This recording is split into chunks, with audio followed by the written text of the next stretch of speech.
England, October 1942. Rain hammering the surgical tent like machine gun fire.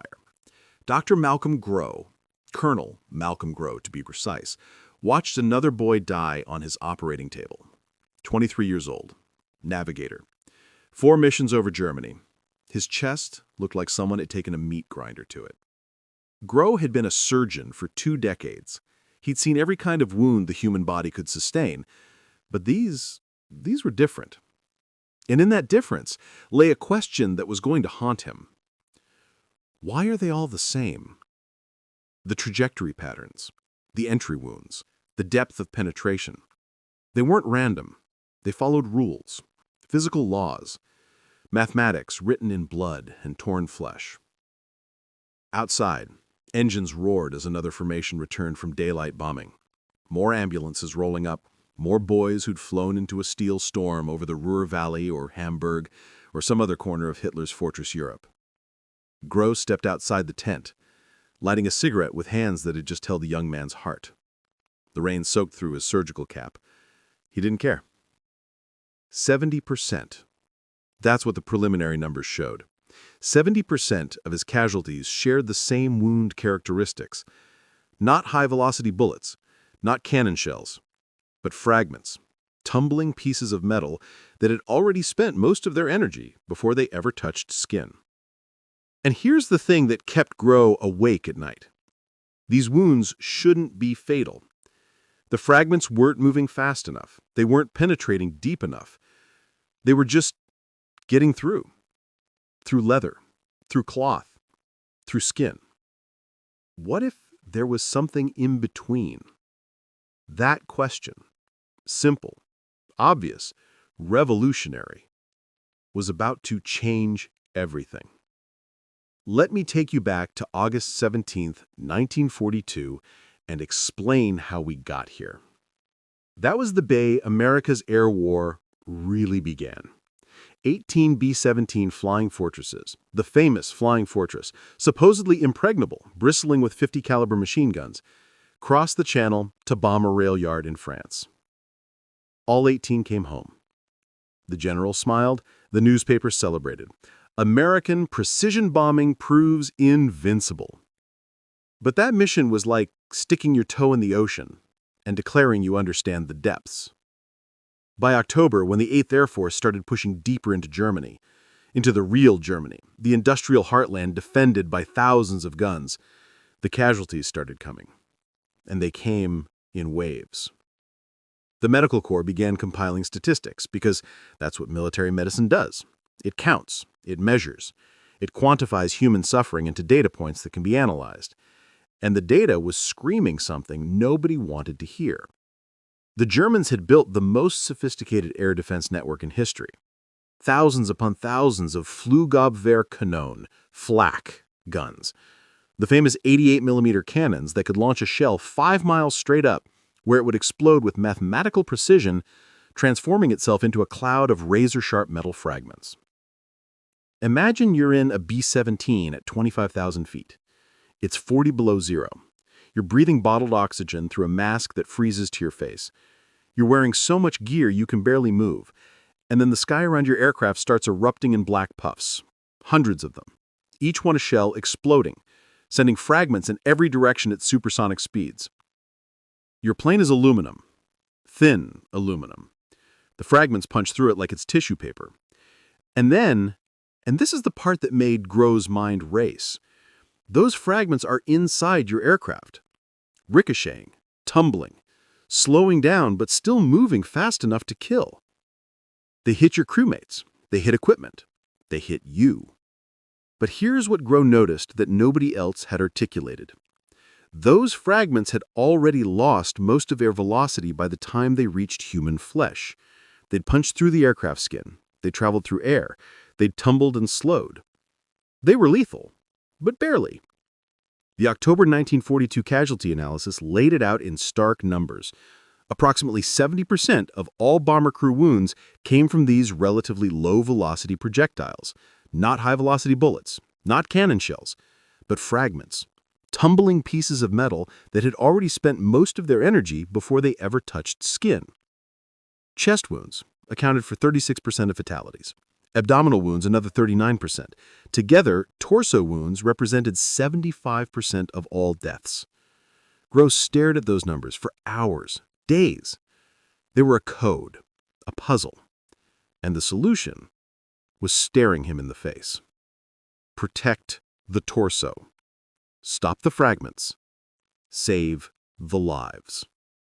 But how do you armor a man who's already carrying 40 pounds of equipment and needs to move freely at 25,000 feet in sub-zero temperatures? October 1942. Gross submitted his proposal to 8th Air Force Headquarters. The memo was straightforward. Develop personal body armor for bomber crews. Use overlapping steel plates sewn into fabric. Base the design on medieval armor principles, specifically brigandine armor from the 15th century. The response was tepid. Weight concerns, Colonel. Production capacity issues. The men won't wear it. We should be focusing on better fighter escorts, not turning our airmen into knights. Every objection had merit.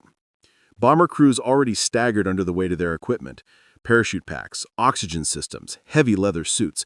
Adding more weight seemed counterproductive. But Grow had studied wound ballistics. He understood something the planners didn't. The threat wasn't high-velocity bullets that required thick armor. The threat was slower fragments that could be stopped by relatively thin steel. He proposed a field test. Give me authorization to produce a limited quantity, issue them to crews, track the casualties. Let the data speak. The brass agreed, with conditions. First, develop it quickly. The casualty rates were climbing every week. Second, manufacture it outside normal supply channels. The Army Air Forces couldn't produce armor domestically on short notice. Grow contacted the British. The Royal Air Force had experimented with armor, but abandoned it. Their Lancaster bombers were too cramped. The armor was too bulky. It didn't work for them. But American bombers, the B-17 and the B-24, had slightly more space, slightly more room for a man wearing steel plates. The British connected Grow with a company that had experience with armor. A sword company. Yes, really. The Wilkinson Sword Company had been making blades since 1772. Swords for officers, bayonets for infantry, and by 1942, mostly razors for civilians. But they remembered the old skills. During World War I, they'd manufactured bulletproof vests for officers. During the Victorian era, they'd made armor for British colonial troops facing spears and arrows. The company still had metallurgists who understood how to work with armor plate. They had engineers who knew how different steel alloys performed under stress. Grow traveled to their facility with his medical data and preliminary sketches.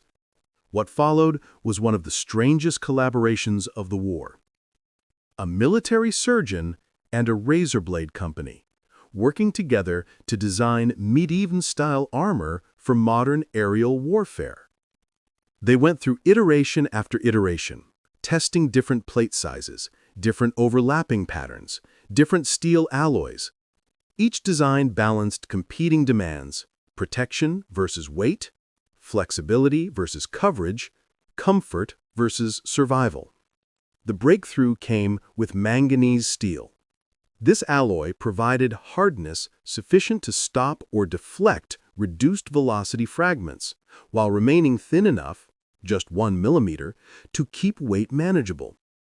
The final design consisted of 3 pieces: a main vest covering front and back torso, a separate apron for the lower abdomen and groin, additional pieces that could be configured for specific crew positions.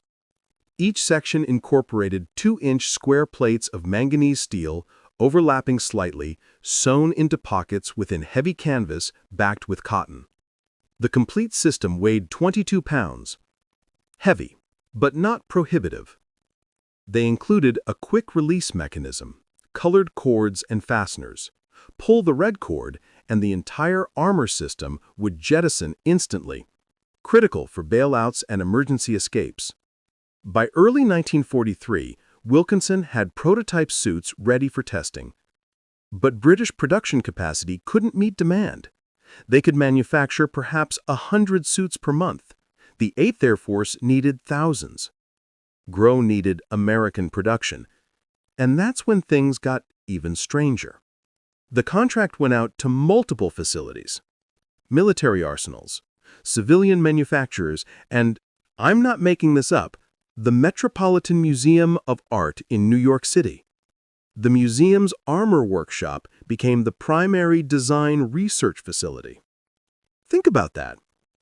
While Americans are dying over Germany, medieval armor experts are in Manhattan studying 500-year-old suits of armor, figuring out how knights protected themselves from crossbow bolts and battle axes. Stephen Grandsay, the curator of arms and armor, led the research. These were men who'd spent their careers restoring priceless historical artifacts. Now they were designing life-saving equipment for bomber crews. They studied every type of historical armor: jousting armor, battle armor, shirts of mail, scale armor, quilted jackets from the Renaissance. They were looking for principles, concepts that had worked for centuries that could be adapted to modern materials and modern threats. The connection to 15th-century brigandine armor proved crucial. Brigandine used small overlapping plates riveted inside fabric. It provided flexibility while maintaining protection, exactly what bomber crews needed. In his 1945 article, Grandsay wrote, "The design of Armor Vest M6 is based on one of the museum's brigandines dating from about 1400. The suits of armor in the exhibition halls are constantly studied for suggestions." Medieval craftsmen solving modern problems. Historical knowledge saving contemporary lives. It was beautiful. And it worked. The first crews received British-manufactured vests in March 1943. The reactions were mixed. The armor was heavy, bulky. It restricted movement in already cramped aircraft. Some crews complained it was uncomfortable. Others worried it would trap them if they needed to bail out. But then the missions started coming back, and crew members started appearing at field hospitals wearing damaged armor with fragments embedded in the steel plates. Physical proof, right there in the metal. Medical officers examined the vests carefully. They found flak fragments that had penetrated the aircraft skin, traveled through the air inside the fuselage, struck the armor plate, and stopped. Stopped cold, embedded in steel instead of embedded in flesh. The fragments had been traveling fast enough to kill, but not fast enough to penetrate 1 millimeter of manganese steel. GROW's hypothesis was correct. The data was clear. The evidence was irrefutable. Word spread through 8th Air Force bases like wildfire. Crews who'd been skeptical suddenly wanted armor. Commanders who dismissed the program as impractical suddenly wanted every man equipped. Demand skyrocketed. British production couldn't keep up. American facilities ramped up production. By summer 1943, multiple manufacturers were producing variations of the basic design. The standardized M1 vest emerged, using nylon fabric instead of canvas, improved plate arrangements, better weight distribution. The M1 weighed 17 pounds 6 ounces, lighter than the British version, but offering the same protection. They created specialized versions for different crew positions. The M2 for pilots and co-pilots who already had armored seats. The M3 apron for ball turret gunners. The M4 for waist gunners. The M5 groin armor for bombardiers and navigators. Modular protection based on specific threat exposure. On October 5, 1943, exactly 1 year after GROW's initial proposal, the M1 Flyers vest became standard equipment for all 8th Air Force bomber crews. Every combat crew member would be issued armor appropriate to their position. October 14, 1943. The mission that proved everything and nearly broke everything. The second Schweinfurt raid. Target, ball-bearing factories deep in Germany. Critical war production, heavily defended. 291 B-17 bombers launched that morning.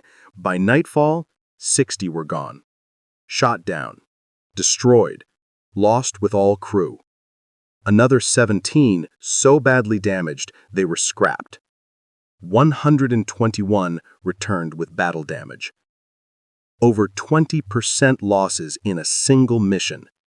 The crews called it Black Thursday. It was the darkest day of the air war. The losses were unsustainable. Another mission like that, and the 8th Air Force would cease to exist as an effective fighting force. But here's what the casualty statistics showed. The losses would have been even worse without armor. Medical officers examined returning crews. Damaged vests were everywhere, fragments embedded in steel plates. Crew members who would have been wounded or killed walking away with bruises. The armor couldn't overcome the fundamental problem. German fighters and Flak were simply overwhelming the bomber formations. The losses proved that daylight bombing without fighter escort deep into Germany was nearly suicidal. But among the crews who survived, armor made the difference between life and death, between wounds and bruises, between going home and dying at 25,000 feet over Bavaria. The program expanded. Additional protective equipment was developed.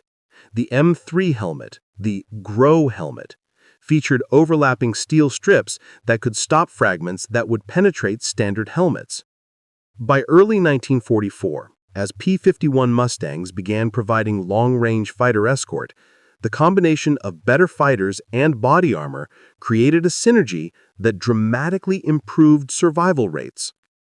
Crews who believed they had a reasonable chance of surviving their tours flew with more confidence. Morale improved. Mission effectiveness increased. In 1944, 8th Air Force medical officers compiled comprehensive casualty statistics comparing armored versus unarmored crews. They examined 1,117 battle casualties from heavy bombardment groups. The analysis was rigorous, controlled, scientific. The results were stunning. Unarmored crews, chest wound fatality rate 36%, abdominal wound fatality rate 39%. Armored crews, chest wound fatality rate 8%, abdominal wound fatality rate 7%. That's a 77.1% reduction in chest wound fatalities, an 82.1% reduction in abdominal wound fatalities.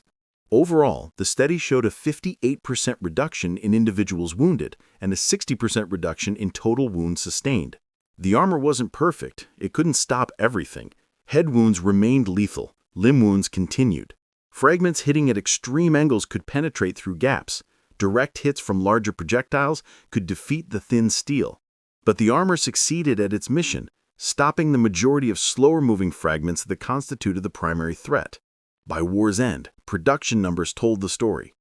338,780 M1 vests produced, 95,919 M2 vests produced. Thousands of lives saved. The Flak vest program became one of the most successful rapid military innovations of World War II. From problem identification in October 1942 to full implementation by late 1943, just 1 year. 1 year from concept to standard equipment, from surgical observations to mass production, from medieval museum galleries to bomber crews over Germany. Colonel Malcolm Grow didn't stop with body armor. He developed better oxygen systems that reduced hypoxia at high altitudes. He pioneered rest homes where combat-stressed crews could recover between missions. He instituted psychiatric screening and support programs that reduced combat fatigue breakdowns. His approach was holistic, addressing physical and mental challenges simultaneously. In July 1943, he received the Legion of Merit for developing body armor. In May 1944, now General Grow, he was awarded the Distinguished Service Medal for his comprehensive improvements to crew survivability and welfare. After the war, he became the first Surgeon General of the United States Air Force when it became an independent service in 1947, serving until his retirement in 1949. He died on October 20th, 1960, at age 72. The Malcolm Grau Medical Center at Andrews Air Force Base bears his name today, ensuring future generations remember the surgeon who pioneered modern body armor. The lessons from Grau's program influenced everything that came after. Korean War. The M1952 vest for ground troops used ballistic nylon, but followed the same modular design principles. Vietnam. Flak jackets incorporated improved materials, but retained the basic concept of flexible armor against fragments. Modern warfare today? Today's ceramic plates and Kevlar fabric are light years beyond manganese steel and canvas, but the fundamental approach remains unchanged. The conceptual foundation Grau established in 1942 still protects soldiers today. Every police officer wearing a bulletproof vest, every soldier equipped with body armor, every person whose life has been saved by flexible armor technology, they all owe a debt to a surgeon who refused to accept that wounds were inevitable. The story of the flak vest involves an unlikely cast of characters. A military surgeon with a background in wound ballistics who saw patterns nobody else recognized. A British sword company that remembered how to make armor even though they'd spent decades making razors. Medieval armor experts in a Manhattan museum who adapted 500-year-old principles to modern warfare. German flak gunners who never knew their weapons' limitations were being systematically countered by overlapping steel plates. American bomber crews who were 22 pounds of steel because it meant they might see home again. No dramatic battlefield heroics, no impossible victories, no last stands. Just careful observation, data analysis, creative problem solving, bureaucratic persistence. Grau saw patterns in casualties. He connected those patterns to solutions from history. He collaborated with unlikely partners. He advocated for adoption despite skepticism. He succeeded because the evidence was undeniable and the need was desperate. The combined bomber offensive exacted a terrible toll. By war's end, 8th and 15th Air Forces, 27,000 plus killed in action, 9,000 plus wounded. RAF Bomber Command, 55,000 plus killed, 18,000 plus wounded. In that context, any innovation that improved survival rates mattered enormously. Body armor represented one of the most effective life-saving initiatives of the entire air war. 60% reduction in overall casualties, 77% reduction in fatal torso wounds. The mathematics of aerial warfare changed fundamentally. Before armor, 36% of crews struck by chest fragments died. After armor, that dropped to 8%. The psychological impact was equally profound. Crews who believed they could survive flew with more confidence. Commanders could plan more aggressive missions knowing loss rates were manageable. The flak vest proved something important. Protection doesn't require perfect invulnerability. It requires adequate defense against the most common threats. The M1 Flyer's vest couldn't stop everything. It didn't need to. It needed to stop most fragments most of the time. And it did exactly that. Let's return to that surgical tent in October 1942. Rain hammering the canvas. Another wounded navigator on the table. Colonel Malcolm Grau washing blood from his hands. He asked the simple question, what if there was something in between? Between the fragment and the flesh, between the explosion and the wound, between death and survival. That question led to collaboration between a surgeon, a sword company, and a museum. It led to 338,780 vests being manufactured. It led to thousands of airmen returning home who otherwise wouldn't have. The innovation came from an unexpected source, a doctor, not a weapons designer. The solution drew on ancient knowledge, medieval armor principles applied to modern threats. The implementation involved unlikely partners, razor blade makers, and museum curators, saving bomber crews. It worked because Grau refused to accept conventional wisdom. He saw data that others ignored. He pursued solutions that others dismissed. He persisted when others gave up. One determined individual, armed with data, dedication, and unwavering commitment to protecting those who serve. That's the legacy of Malcolm Grough's Flak vest program. Not just the vests themselves, not just the lives saved, but the principle they represent.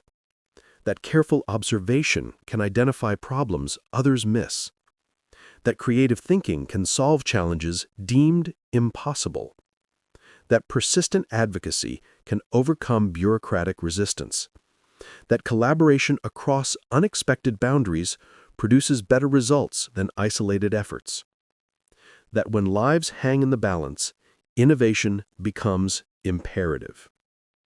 The Metropolitan Museum still displays medieval brigandine armor alongside World War II flak vests, showing visitors how 500-year-old solutions saved 20th-century lives.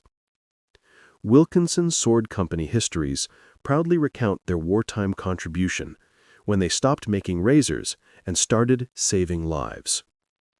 And somewhere in the records of the 8th Air Force, preserved in military archives, are the names of thousands of airmen who flew through flak-filled skies over Germany wearing steel plates sewn into canvas. They came home. Many of them owe that to a surgeon who asked a simple question on a rainy October night in 1942. What if there was something in between? The answer: overlapping plates of manganese steel, 1 millimeter thick, weighing 22 pounds, based on 15th century armor principles, changed warfare forever.